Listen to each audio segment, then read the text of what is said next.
काँग्रेसचे माजी आमदार कैलास गोरंट्याल यांचा पक्षप्रवेश लांबणीवर पडतो का असा प्रश्न उपस्थित होत आहे, ते सुद्धा आपल्याबरोबर आहेत।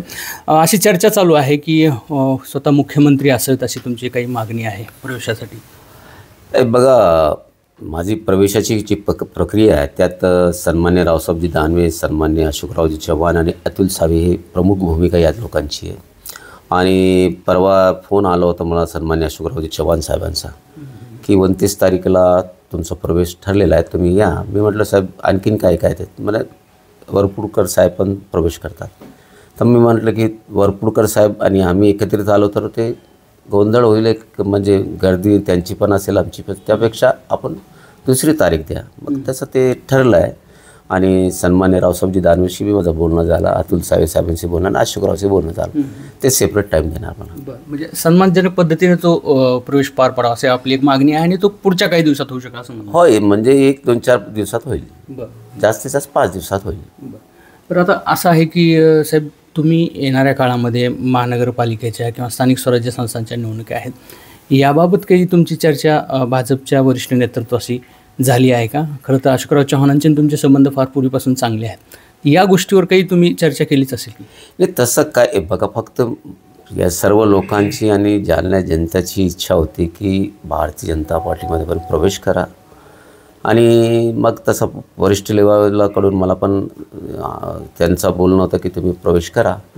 असा कोणता वाटाघाटी किंवा काही असा डिमांड आम्ही काहीच ठेवत नाही, फक्त एवढं आहे आता एक नवीन पार्टीमध्ये चाललो आहे।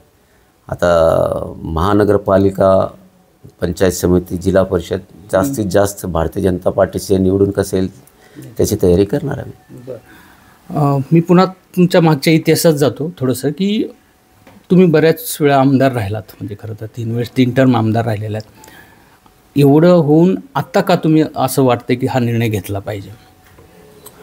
हे बघा, निर्णय जे आहे या निर्णयाचे मी फार रिझन्स आहेत, ते मी आता म्हणजे ते बोलणं बरोबर नाही आहे।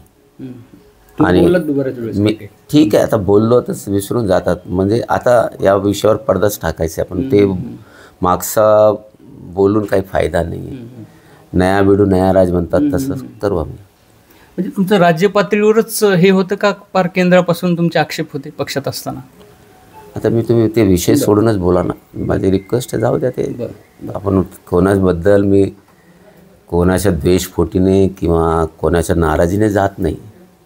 असं त्याला लोकांनाही वाटतं की जालना शहरात आता सेफ्टी राहायला पाहिजे, चांगल्या लोकांच्या हातात आता हे महानगरपालिका गेली पाहिजे, नाहीतर आमचा काय एक प्रश्न मोठा आता उभा राहिला, मग त्याप्रमाणे मी प्रवेश करतो। म्हणजे जुना काही तुमच्या आता मनात राहिलेलं नाही किंवा तशा होत्या भावना तुम्ही तात्कालिक नाही, ते मी असं विसरून जावं लागतं। हे बघा, सर्व भावना अगर घेऊन चाललं ना तर माणूस राजकारणात सक्सेस होत नाही।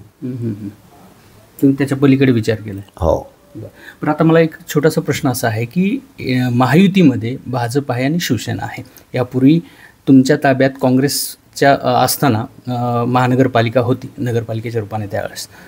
आता असं नाही वाटत का तुम्ही मित्रपक्षात एकत्रित असणार आहेत, त्याच्यात तुमचा किती वाटा असणार आहे, ह्याच्याबद्दल तुम्ही काहीच विचार केलेला नाही का? हे सर्व आता पार्टी डिसाईड करेल।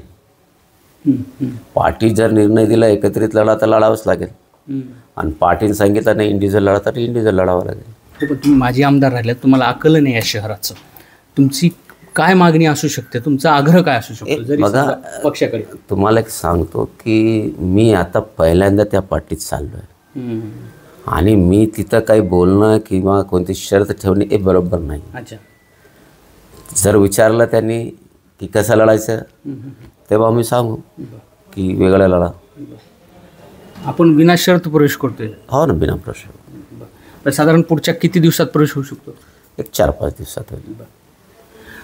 एकूणच खरं तर त्या सन्मानाने आपला पक्षप्रवेश व्हावा आणि अर्थात त्याचा मुख्यमंत्री असावेत अशी काहीशी मागणी कैलास गोरंट्याल यांची आहे, आणि उद्याचा प्रवेश टळत आता तो पुढच्या काही दिवसात होण्याची शक्यता ते निवर्तवलेली आहे। रवी मुंडे, एबीपी माझा, जालना।